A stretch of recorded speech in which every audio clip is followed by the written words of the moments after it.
बहुत स्वागत। आप देख रहे हैं आपका शो कहानी कुर्सी की। मैं हूं सौरभ, आपके साथ। वोटिंग चल रही है दूसरे चरण की। बीजेपी के लिए बड़ा महत्वपूर्ण चरण है क्योंकि यहां की ज्यादातर सीटें भारतीय जनता पार्टी 2019 में जीती थी। हमने एक एक सीट की, हम लोग एक एक राज्य की बात कर रहे हैं। यूपी की बात हमने कर ली, 8 सीटों पर आज वोट पड़ रहा है और यूपी की सीटों पर फिलहाल बीजेपी के लिए कोई मुश्किल वाला फैक्टर नहीं दिखाई दे रहा था।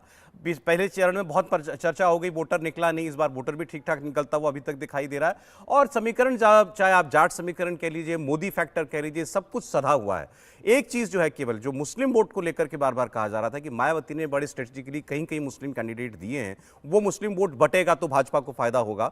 लेकिन ऐसा लग रहा है, अभी तक चुनाव में ऐसा लग रहा है कि शायद मुसलमान जो है वो एक तरफ देख रहा है और इसमें बसपा को बहुत कुछ मिल जाएगा ऐसी उम्मीद दिखाई नहीं दे रही। वैसे भी इस चुनाव के अंदर बीएसपी का जो फैक्टर है वो अब चुनाव किसी का बनाने वाला नहीं लेकिन बिगाड़ने वाला जो है वो एक रोल दिखाई दे रहा है। उसमें कितनी कामयाब होती है वो हमको देखना होगा। ऐसा है नहीं कि उसने सिर्फ मुस्लिम कैंडिडेट, उसने बहुत दोनों तरफ दिया। हाँ। दोनों साइड उसने ऐसे लेकिन मुसलमान ने तो सर सोच लिया, मुझे ऐसा लगता है। वो तो है, पर उन्होंने कैंडिडेट गठबंधन के साथ ही जाना है। ऐसे कैंडिडेट खड़े किए हैं जो बीजेपी को भी नुकसान पहुंचाते हैं। तो ये कहना कि वो उसने कोई सिर्फ मुसलमानों का वोट काटने की कोशिश की, ऐसा नहीं है। वो सिर्फ हराने के लिए चुनाव लड़ रही है। वो ये है कि जो जीतने वाला उसकी ऐसी तैसी कर दो।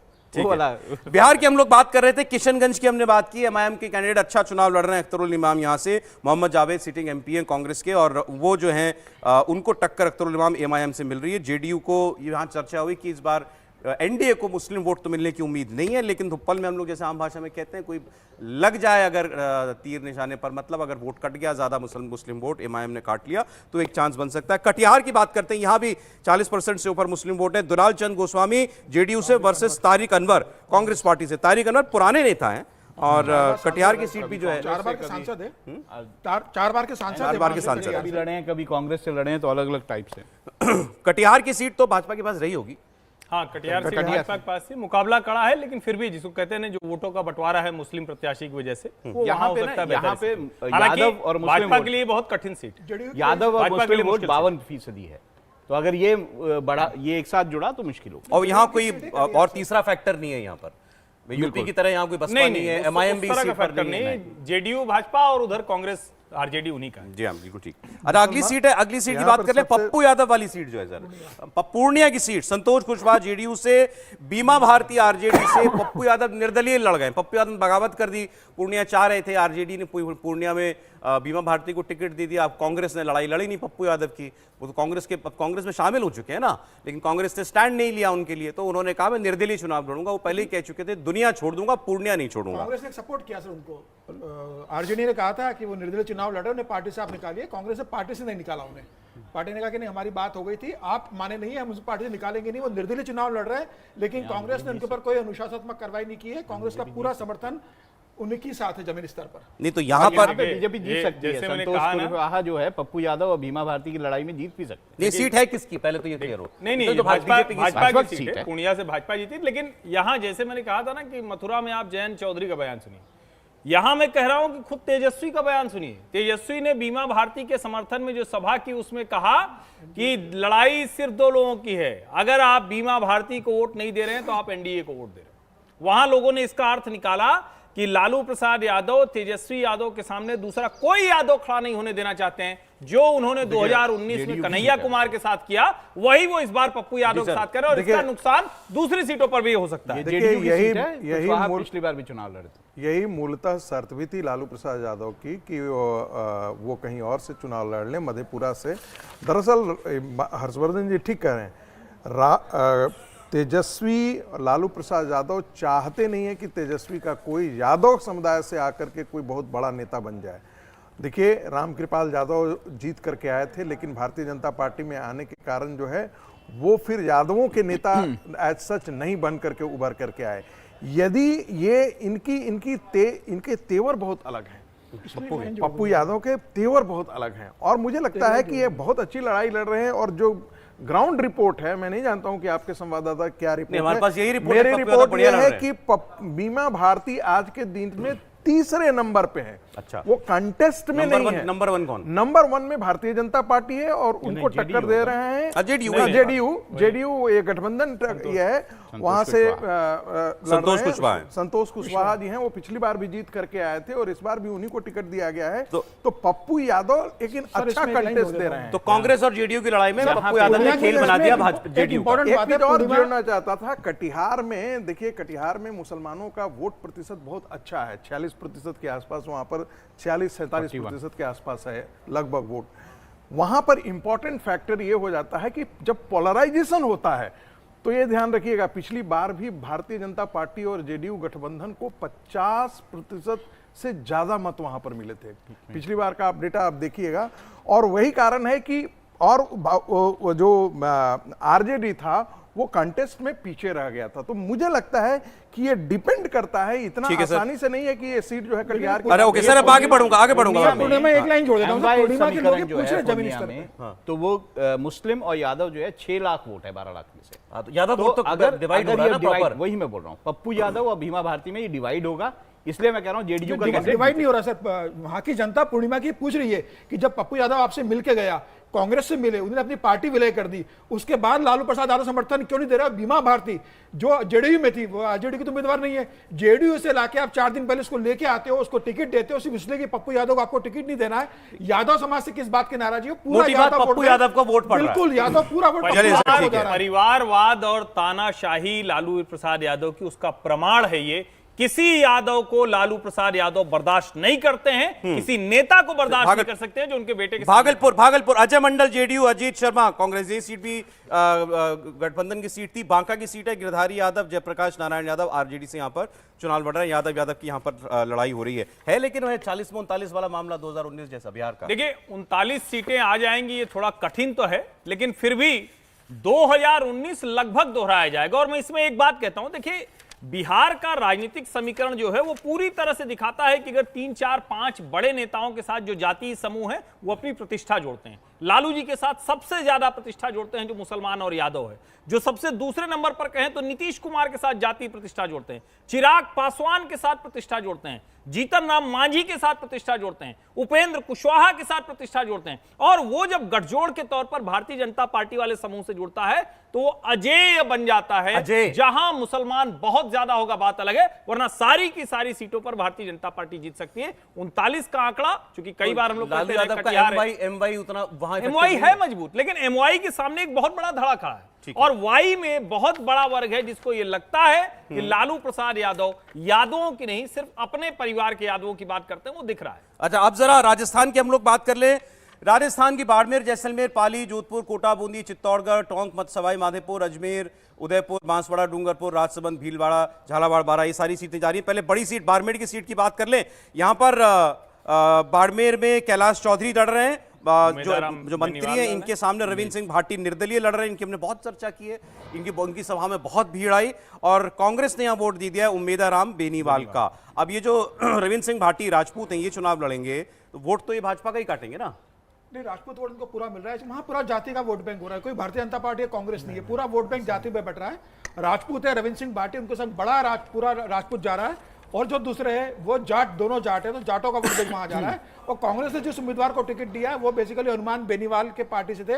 वो उन्होंने कांग्रेस ज्वाइन की 4 दिन पहले, उसके बाद उन बेनीवाल को कांग्रेस ने टिकट दिया।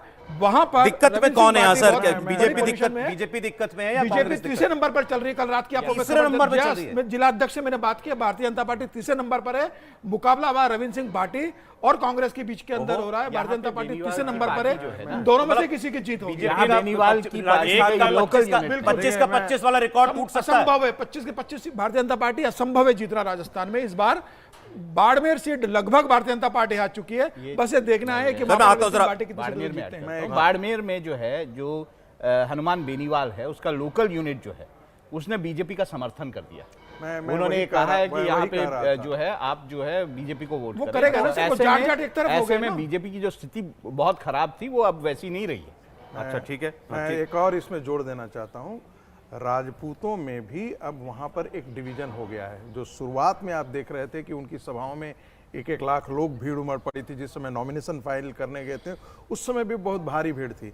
लेकिन राजपूतों के अंदर भी ये मंथन हुआ है और फिर ये एक बड़ा 2 हिस्सों में ये बट गया है। एक खेमा कह रहा है कि हाँ देवी सिंह भाटी को हमको वोट करना चाहिए, बट एक खेमा ऐसा भी है जो भारतीय जनता पार्टी के पक्ष में खुल करके आ गया। हर्षवर्धन जी, एक कमेंट आपका इस पर, छोटा कमेंट। वो एक तरफा बाड़मेर की सीट फंस गई क्या भाजपा की? देखिए, बाड़मेर की सीट निश्चित तौर पर फंसी हुई है, लेकिन 2 चीजें आपको ध्यान में रखनी चाहिए। एक चीज तो जब हम कहते हैं कि राजपूत वोट, तो राजपूत वोट क्या मानवेंद्र सिंह के आने के बाद भी वही स्थिति रहेगी? मुझे थोड़ा सा संदेह दिखता, और ऐसे में इस तरह का चुनाव अब नहीं हो पाता है कि अंदर खाने आप विरोध करके और किसी को हरा दें। दूसरा, जिस तरह से जाट वोटों का पोलराइजेशन और ज्यादा हो गया, जो शायद पहले नहीं होता, 2 गुट बन गए आरएलपी में जो हनुमान बेनीवाल की पार्टी है। और तीसरी चीज, रविंद्र सिंह भाटी आज सुबह से जो पोस्ट कर रहे हैं कि इस बूथ में हमें रोक दिया गया, इस बूथ में हमारे उस पर चिप्पी लगा दी गई, ये वही चीज है कि शायद जमीन थोड़ा सा खिसक रही है भाटी जिसको आप रविंद्र सिंह भाटी की, जिसको आप माहौल बहुत ज्यादा कहते हैं।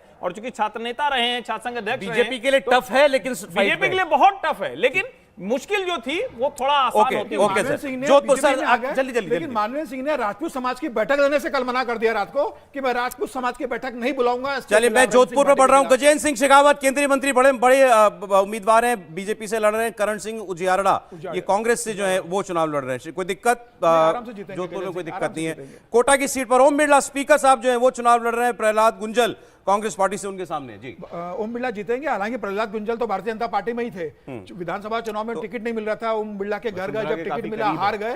वो काटेंगे ओम बिरला के वोट, लेकिन आराम से ओम बिरला जीत रहा है। चित्तौड़गढ़ सीपी जोशी, ये भी फैक्टर बताइए कि भाई ये जो हैं ये वसुंधरा राजे सिंधिया के बहुत करीबी हैं, और ये भी राजस्थान में बहुत बात चल रही है कि वसुंधरा राजे सिंधिया जो है पीछे से इनको सपोर्ट कर रही है। ओम बिरला को दिक्कत नहीं, लेकिन ना कोई कोई कह नहीं सकती। वो बात तो देवी सिंह भाटी के लिए भी कहा जा रहा है कि एक व्यक्ति, रविंद्र सिंह भाटी, हाँ, कि भाई एकाएक जो है वो हेलीकॉप्टर आपको इतना सुविधा कहां से का है? पीछे लग गए लोग इतने हेलीकॉप्टर, नहीं, लेकिन इस पे थोड़ा सा इस पे एक लाइन कुछ तो है। देखिए, रविंद्र सिंह भाटी के लिए बहुत चीजें कही जाए, लेकिन जो छात्र राजनीति से निकले लोग होते हैं, और विशेष करके अगर आप जैसे राजपूत समुदाय से हैं, तो वो लोग फिर समर्थन करते हैं। चलिए, अच्छा, ठीक है, मारवाड़ी समाज समर्थन करता है। चित्तौड़गढ़ सीपी जोशी सर, आप किसमें दिक्कत लगे, कहीं आपको कोई इंपॉर्टेंट फैक्टर तो बताइएगा। सीपी जोशी में दिक्कत है वैसे। कहां? चित्तौड़गढ़ में? कोटा में नहीं, चित्तौड़गढ़ में कोई दिक्कत सीपी जोशी को? प्रदेश अध्यक्ष जीत जाएंगे, अपनी सीट में फंसे, लेकिन जीतेंगे। चलिए, ठीक है सर। जालौर सिरोही से लुम्बाराम चौधरी भाजपा से लड़ रहे हैं। वैभव गहलोत इनके सामने। यहाँ 20 साल से, देखिए 20 साल से बीजेपी समझ के सीट अशोक गहलोत ने उनको जालौर सिरोही की दी है इसके अंदर,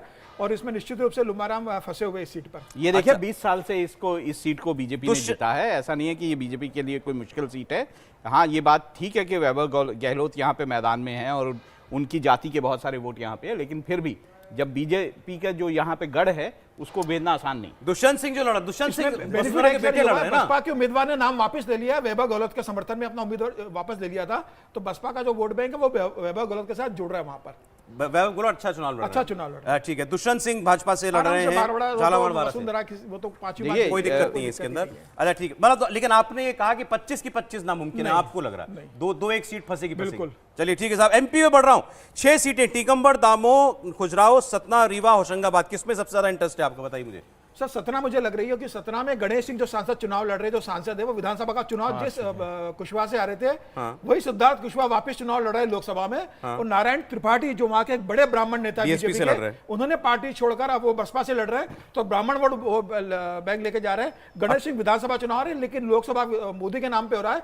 गणेश सिंह अच्छी फाइट में, लेकिन ये कि सीटें जहाँ त्रिकोणीय मुकाबला है। खजुराहो से वीडी शर्मा आराम से वहां उम्मीदवारी का नामांकन हाजिर हो गया। वो तो देखिए ऐसी सीट हो गई ना, कहा जाता है कि विपक्ष की रणनीति कैसी है, सूरत नहीं हो पाया बस, वरना वहां भी मुख्य प्रत्याशी तो रह नहीं गया। नहीं, एमपी में है 28 थी 29 में से मामला है। बिल्कुल मुझे लगता है इसमें कोई दिक्कत 3-4 सीटों पर मुश्किल जरूर बताई जा रही है, लेकिन ओवरऑल अगर कहें तो जो सेंटिमेंट है वो उसी तरफ ले जाता है। बिल्कुल सही है कि जीत का आंकड़ा जो है जीतने का कम हो सकता है, लेकिन एक क्लीन स्वीप की तरफ जो है वहां पर आपको देखने में मध्य प्रदेश में एमपी का भी बताया गया था, बहुत वोटिंग गिर गई। नहीं, वो बोलने दीजिए, उससे कोई फर्क नहीं पड़ने वाला है। एमपी जो है वो एक बहुत बड़ा कार्डर, लेकिन वोटिंग नहीं हुई तो जिनके पास प्रत्याशी नहीं है, जिनके बूथ पर कार्यकर्ता नहीं है, हो सकता है कांग्रेस के लोग एकदम ही। बंगाल की 3 सीटें, दार्जिलिंग, बालूरघाट, रायगंज, दार्जिलिंग से राजू बिस्ता, जिनको डांस करते हुए आपने देखा था ना टीवी पर, एक बार वो वीडियो उनका आ गया था। राजू पिछली बार जो है वो राजू बिस्ता के लिए शायद कोई राजू बिस्ता के लिए वहां के विधायक डांस कर रहे हैं। राजू जो है वो सुरजा रोशनी जो लिमिटेड है उसके मैनेजिंग डायरेक्टर भी हैं और बहुत यंग हैं, और मुझे लगता है पिछली बार जो है वो 4 लाख के आसपास के वोटर दार्जिलिंग बीजेपी की सीट है, और मुझे लगता है इस बार भी वो बहुत कंफर्टेबली जीत जाएंगे। बालूरघाट से सुकांत मजूमदार प्रदेश प्रदेश अध्यक्ष जीतेंगे आराम से। पिछली बार भी जीते और थे। आज जो है यहाँ पे दोनों तरफ से हिंसा हुई है, मारपीट की घटनाएं हुई हैं मारपीट की बालूरगंज में, घटना और पहले फेज में भी हुई थी। हाँ यहाँ पे भी मैंने कहा इन तीनों सीटों आज में भी बालूरगंज में जो हुई है है सुकांत मजूमदार। और सुकांत महाराष्ट्र अकोला, अमरावती, बुल्ढाना, वर्धा, यवतमाल, वाशिम, हिंगोली, नांदेड़, परभणी। महाराष्ट्र में सबसे ज्यादा फंसे हुए राज्यों में से तो महाराष्ट्र है ना। महाराष्ट्र में इस बार क्या हो रहा है, ये व्यूअर को जरूर बताना चाहिए आपको। समीर जी, अमरावती में नवनीत राणा अमरावती नवनीत से। राणा लड़ रही है भारतीय जनता पार्टी के इस पे, लेकिन वहां पर जमीनी स्तर पर नवनीत राणा बनाम ऑल हो गया है वहां पर। मतलब जो शिवसेना एकनाथ शिंदे के वो भी स्थानीय लेवल पर मदद नहीं कर रहे हैं। भाजपा का स्थानीय कैडर नवनीत राणा को बहुत सपोर्ट नहीं कर रहा है। ये लंबे समय से जो अदावत चली आ रही थी, इसके कारण और कल रात को नवनीत राणा ने शिकायत भी की इस बात की भारतीय जनता पार्टी का और वहां का स्थानीय जो संगठन है वो सपोर्ट नहीं कर रहा है। तो नवनीत राणा का डिफिकल्ट है, और नहीं जीत जाएंगे, मोदी के नाम पे जीतेंगे, इसमें कोई दो राय नहीं, लेकिन हाँ वोट मोदी बहुत है। कम होगा उनका, इस बार बहुत आसान नहीं है उनके लिए। अकोला से प्रकाश अंबेडकर लड़ रहे हैं वीवीए की, इनका अकोला में गठबंधन दो नहीं चीजें- हो पाया कांग्रेस और बाकी अकोला हमेशा से लड़ते हैं प्रकाश अंबेडकर। अकोला में इस बार जो संजय धोत्रे भारतीय जनता पार्टी के 5-6 बार के जो सांसद है वो बहुत सीरियस है, तो उनके बेटे अनूप धोत्रे को टिकट दे दिया है, जो पार्टी के प्राथमिक सदस्य भी नहीं थे टिकट मिलने के पहले, और उनको टिकट दिया है, तो उसके कारण वहां नाराजगी है। लेकिन अकोला भी भारतीय जनता पार्टी का स्ट्रांग है, आराम से जीतेगी। देखिए अब 2 राज्य बचे हैं, जल्दी से हम उनकी बात करेंगे आगे। केरल में राहुल गांधी की सीट पर आज मतदान है व्यूअर्स। राहुल गांधी वायनाड से, उनके सामने बीजेपी के सुरेंद्रन मजबूत हैं, लेफ्ट की तरफ से यानी राजा चुनाव लड़ रही है। बहुत अच्छा चुनाव जो है वायनाड में हो रहा है। अब देखना है ये राहुल गांधी के लिए कहीं कोई दिक्कत यहां पर होती है कि नहीं होती है। तिरुवनंतपुरम में शशि थरूर वर्सेस राजीव चंद्रशेखर, बीजेपी के मंत्री, उनका चुनाव चल रहा है।